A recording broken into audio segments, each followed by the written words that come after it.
Hey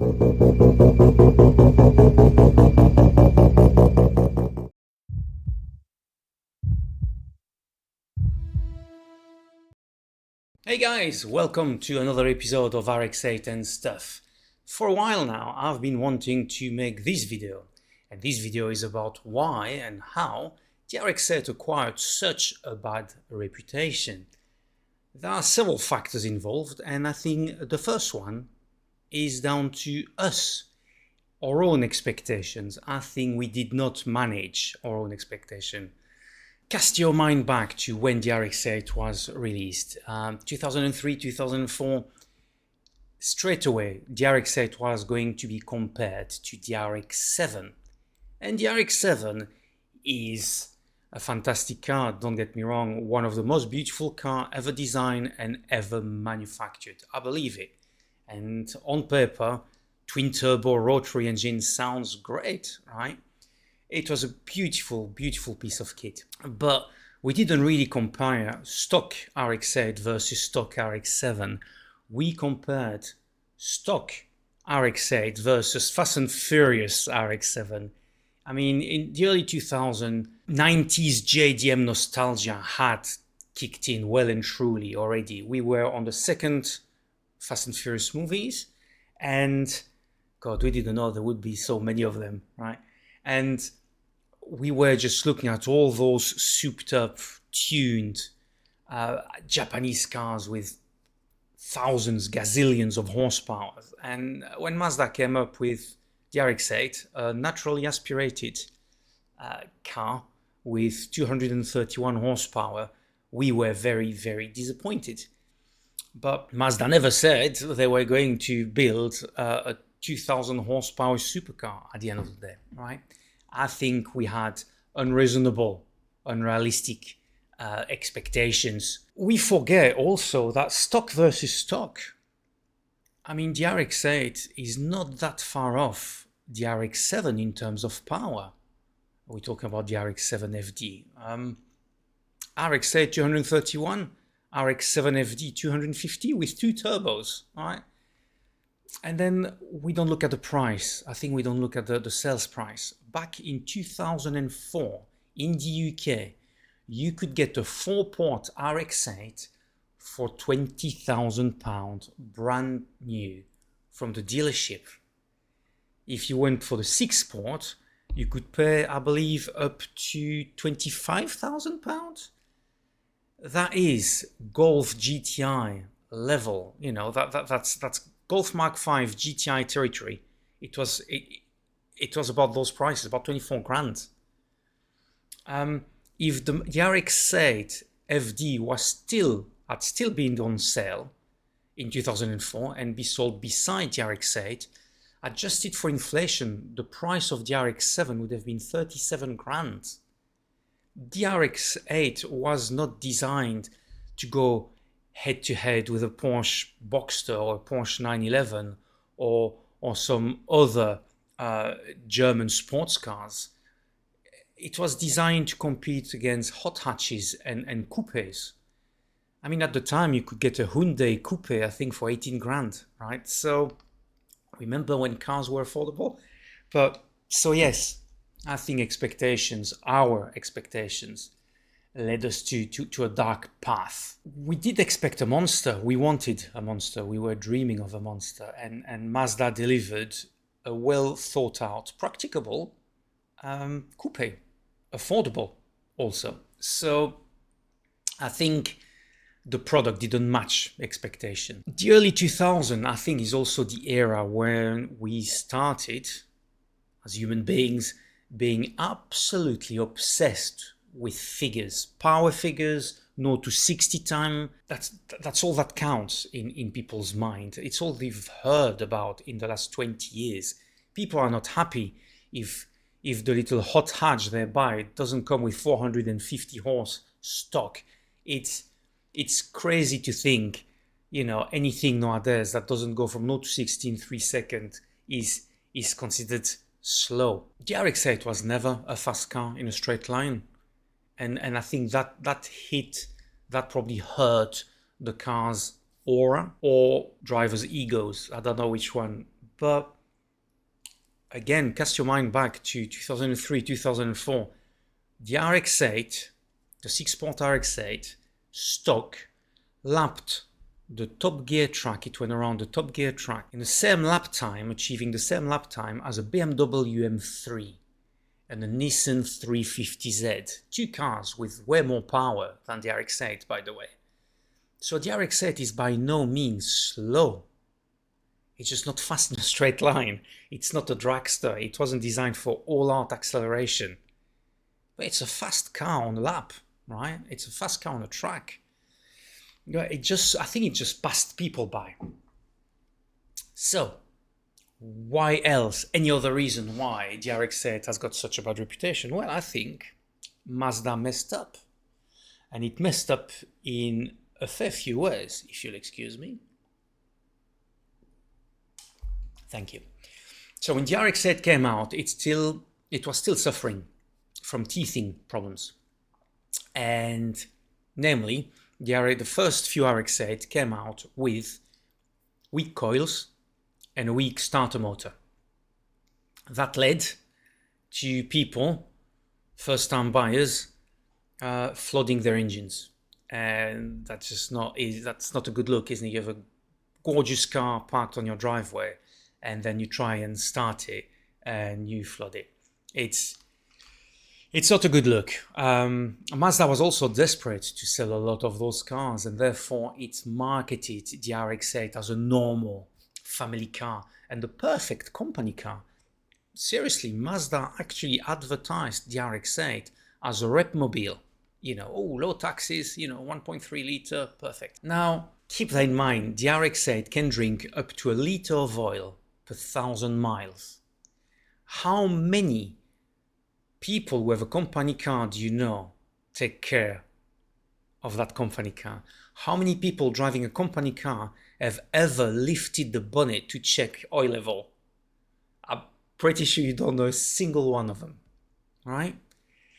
And the RX8 was never designed for city driving. Sure, it can act as a repmobile. It will drop you, from house to house, from appointment to appointment. Sure, you can use it on your daily school drive. But those slow speed, those temperatures, it's not good for the engine. That car was never designed for that type of use. Mazda should never have marketed it as a normal car. Mazda also tailored the servicing schedule not to a rotary engine. It wasn't adapted or tailored to a rotary engine car. It was adapted and tailored to make the RX8 look like a normal car. Sure, you can change the oil only once a year. Yeah, no problem at all. Your spark plugs will last 3 years. Honest. Problem is, that led to a whole lot of issues. The RX8 is not a normal car, it's an enthusiast car. It's a car for passionate people. It's a car that needs more care, more proactive care than your 4-pot hatchback. It's as simple as that. It doesn't make it a bad car, it just needs servicing on a more frequent basis. And the servicing schedule Mazda gave with those cars, it just condemned those cars to a lot of issues, to experiencing a lot of issues. The RX8 drinks through oil and burns through spark plugs and coils faster than Mazda would have let you know back then. Basically, for early adopters, the experience was ruined. A lot of early adopters experienced early failure.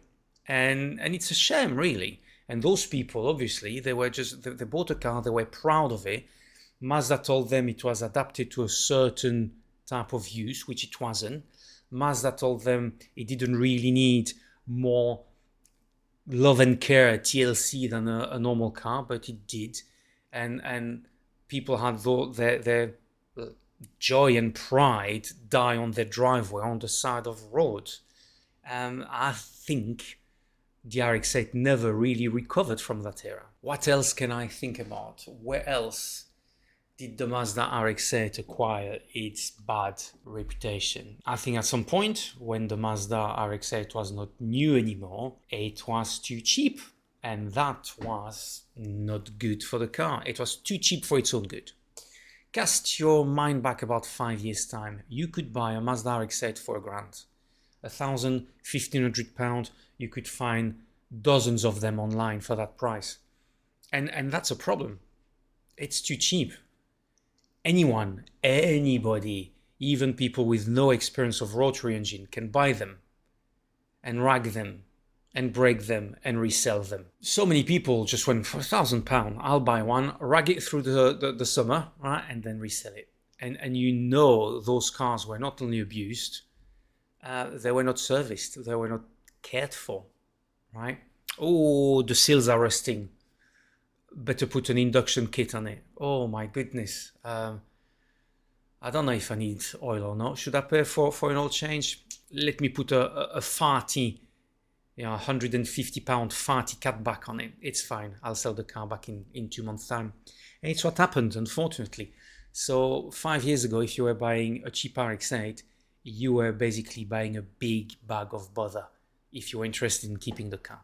Because there was a lot of bad things to undo and potentially a lot of unseen damage, undetected damage, waiting to make you pay for the mistakes of the previous owners. I mean, you only had to spend a bit of time on an RX-8 dedicated forum or Facebook page to see that it was happening right before your eyes. So many new owners was like, hey, I picked up that RX-8, They never asked, how can I take care of that car? How can I make that car more reliable?